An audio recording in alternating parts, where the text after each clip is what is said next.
Guys, welcome back to my YouTube channel. അപ്പോൾ ഞാനിന്ന് ചെയ്യാൻ പോകുന്നത് വെച്ചാൽ ഒരു സ്റ്റഡി വ്ളോഗാണ്. എൻ്റെ എക്സാം ഒന്നുമല്ല, പക്ഷേ കുറച്ചധികം പഠിക്കാനുണ്ട്. കാരണം ഈ ആഴ്ച അങ്ങനെ പഠിക്കാൻ പറ്റിയില്ല. ഞാനിന്ന് ഒരു സ്റ്റഡി റൂട്ടീൻ അല്ലെങ്കിൽ study vlog of A 10th ഗ്രേഡറാണ് ചെയ്യാൻ പോകുന്നത്. അപ്പോൾ ഗൈസ്, ഇതാണ് എൻ്റെ സ്റ്റഡി ഏരിയ.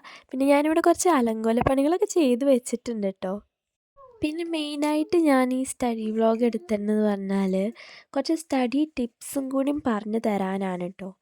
അപ്പം എങ്ങനെയാണ് കുറച്ചും കൂടി കോൺസെൻട്രേറ്റ് ചെയ്തിട്ട് പഠിക്കാൻ പറ്റുന്നതെന്നൊക്കെ പറഞ്ഞു തരാമെന്ന് വിചാരിച്ചു.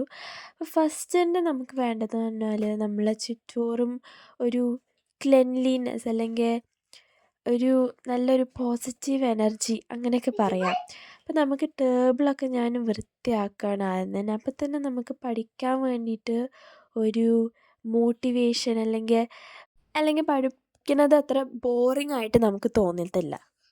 ഇതിൽ നിങ്ങൾക്ക് നോക്കിയാൽ കാണാം, ഞാൻ ആദ്യം ഫിസിക്സ് പഠിക്കണം എന്ന് വെച്ചിട്ടാണ് ഇരുന്നത്.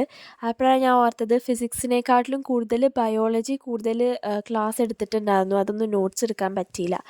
അപ്പോൾ ഏറ്റവും കൂടുതൽ വെയിറ്റ് ഉള്ള സബ്ജക്റ്റ് ആദ്യം പഠിച്ചിട്ട് വെയിറ്റ് കുറവുള്ള സബ്ജക്റ്റ് പഠിക്കണം എന്നാണ് എൻ്റെ ഒരു ഇത്. അല്ലെങ്കിൽ കുറച്ച് പഠിക്കാനുള്ളത് ആദ്യം പഠിച്ചു കഴിഞ്ഞാൽ പിന്നെ കുറേ പഠിക്കണമല്ലോ എന്ന് ആലോചിച്ചിട്ട് പഠിക്കാൻ തന്നെ തോന്നില്ല. ഓക്കെ ഗൈസ്, അപ്പോൾ ഏകദേശം നോട്ട്സ് എഴുതൽ കഴിഞ്ഞ ഒരു സബ്ജക്റ്റിൻ്റെ ലൈഫ് സയൻസ്, അതായത് നാട്ടിൽ ബയോളജി. അപ്പോൾ ഏകദേശം ഒരു ചാപ്റ്ററിൻ്റെ അടുത്ത് കഴിഞ്ഞിട്ടുണ്ട്. പിന്നെ ഇനി ഭക്ഷണം കഴിക്കണം. ഇപ്പോൾ ഒരു 1:47 സമയം. ഞാനൊരു 1 hour 45 minutes പഠിച്ചു. ഇതായിരുന്നു ലഞ്ച്. 2000 years later. പിന്നെ ഞാൻ പിന്നെയും പഠിക്കാൻ തുടങ്ങി. ഇപ്പം ഞാൻ നോട്ട്സ് എഴുതി വെച്ചതാണ് കേട്ടോ ഞാൻ പഠിക്കുന്നത്. അങ്ങനെ പഠിച്ചാലേ എനിക്കൊരു ഇത് കിട്ടുള്ളൂ. അപ്പം ടെക്സ്റ്റ് ബുക്കിൽ നിന്ന് ഇമ്പോർട്ടൻ്റ് ആയിട്ടുള്ള അല്ലെങ്കിൽ എനിക്ക് ആവശ്യമുണ്ടെന്ന് തോന്നുന്ന നോട്ട്സ് വേറൊരു ബുക്കിലേക്ക് എഴുതിയിട്ട് അതെങ്ങനെ വായിച്ച് പഠിക്കും. ഇന്ന് എനിക്ക് ലൈഫ് സയൻസ് പഠിച്ച് കംപ്ലീറ്റ് ചെയ്യാൻ പറ്റി. അഡ്വാൻസ് ആയിട്ടും ചെയ്തു വയ്ക്കാൻ പറ്റി. പിന്നെ ഫിസിക്സ് ഞാൻ അഡ്വാൻസ് ആയിട്ട് പഠിക്കാൻ തുടങ്ങാമെന്ന് വിചാരിച്ചു.